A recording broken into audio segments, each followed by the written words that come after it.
we've talked about a little bit about your narrative, and that you'll be writing a personal narrative about something that an event that changes you. And so this is another like lesson to help you start thinking about how you're going to craft your narrative. Who needs one of these? No, I told you I'm not giving you. See, that's why I didn't need this class.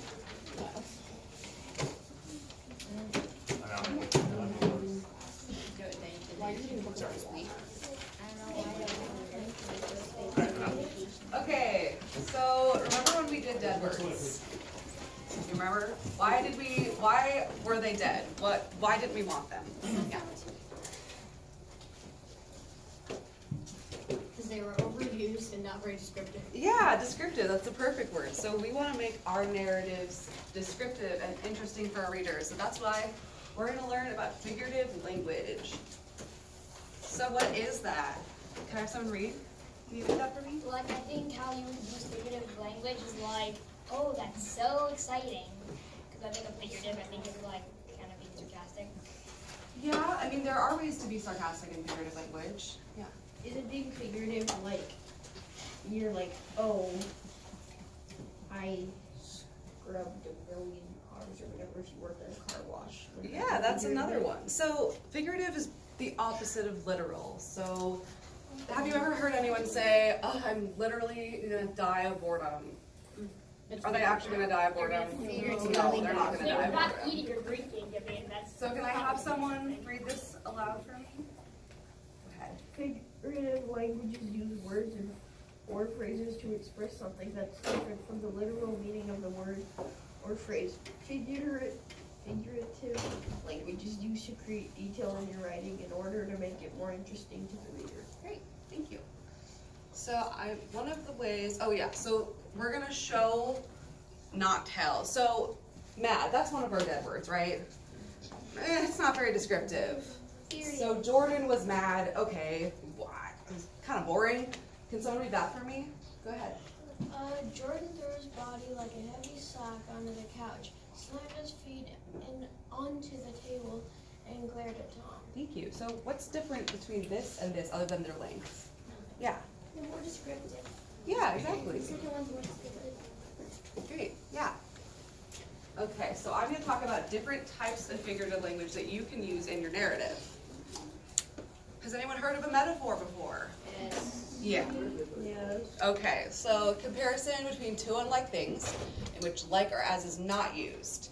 So example is life is a roller coaster. Has anyone heard that before? Yes. What's another example of a metaphor that you've heard?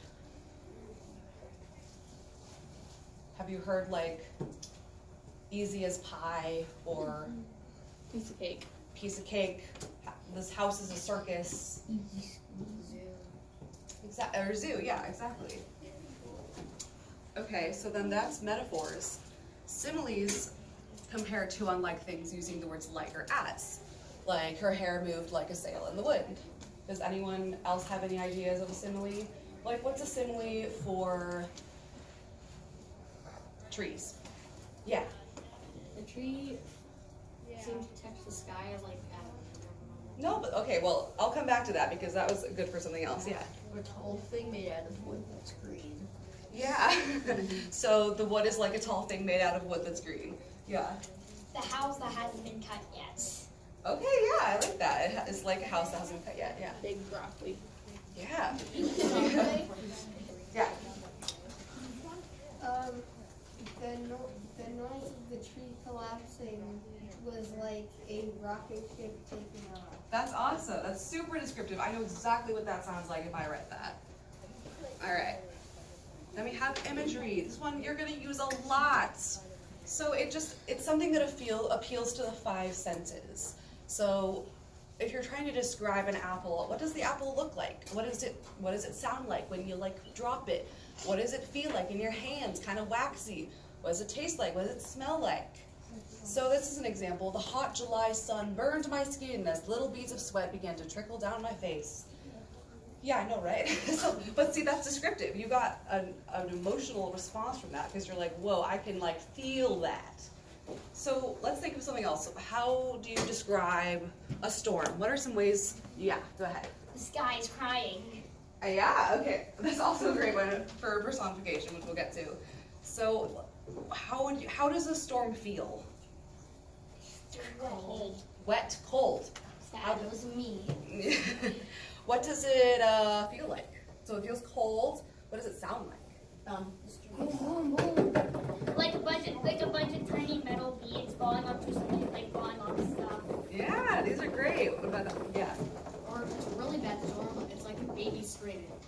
Yeah, see, those are all so descriptive. If I'm reading "The storm screamed like a baby," I'm like, whoa, that's loud.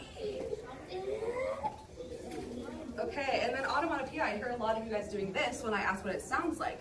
So these are words whose sound imitate their meaning. Like someone said boom. Yeah, exactly. What are some other examples? Bark. Yeah. Some people say microwave or they don't.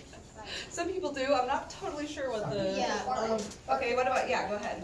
Does it have to be a word, or can it be a sound? Like, can you like kind of like say the sound of it? Like, That's exactly what it is. It's saying the sound. Bark. So, yeah, bark is one. Yeah. Do you have any phrases? I don't know. I feel like when something like voices by you, I don't know how. Whiz. Yeah, that is one. Yeah. Which.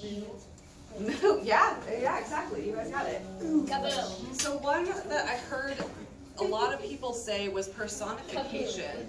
So that's when you give human qualities to a non-human thing, like an animal or an object or idea. Like the sun laughed with me as I skipped outside. So what was your example? Because that was a great example of The personification. sky was crying. Yeah, that was awesome. And I think someone else I feel like you would hear that hippie DVD. The sky was crying. was, yeah, what's another example? Oh, and the chair tripped me. The chair just tripped me. Yeah, so these are things where is the sky literally crying? No. Yeah. But that makes it so descriptive, yeah. Kevin the Cube tried to crush you. Wait, what? Kevin the Cube tried to crush you. Yeah, okay, so yeah, these are all great examples. Okay, we're almost done. And then, Kevin the Cube. have you ever heard of this word? It's kind of weird. Hyperbole. So it's basically when you're exaggerating, and I'm sure all of you do this, we all do this. I waited an eternity. Oh yeah. I was bored to death. The song was 1,000,000 years long. What's another example? You just described my sister. What's another example of a hyperbole? Yeah. I waited for Fallout 76 for 2 months. Yeah. Is that an hyperbole though? Did you actually? Yeah, it took me like a week. Okay, well there you go. But it felt like 2 months. So I was So like, you would say I Two would forever. So what's another example of a hyperbole? Anyone have an idea? Yeah. I was falling forever. Yeah, these are all great. Yeah. No worries. Okay. So now we're gonna try and make this sentence a little more interesting. Claire Claire ate the fluffiest piece of cake she ever ate in her life. Oh my god. Okay, by raise of hands, I'll take raising of hands. What do you want to add? Yes.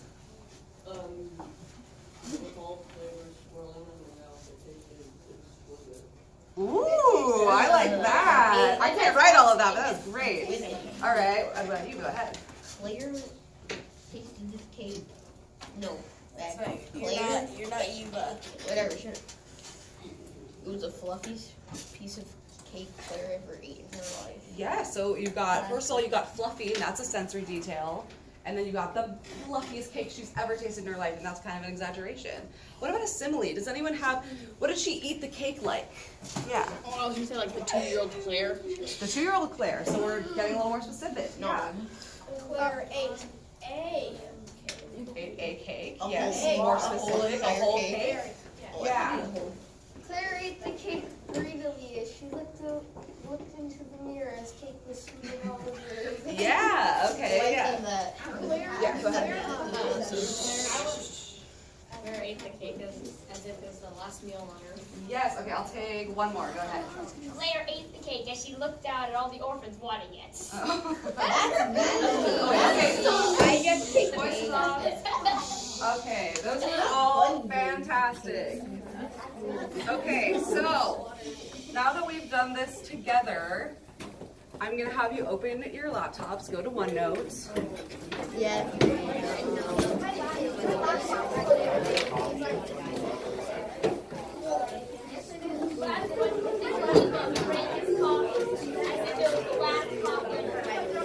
You related Roblox?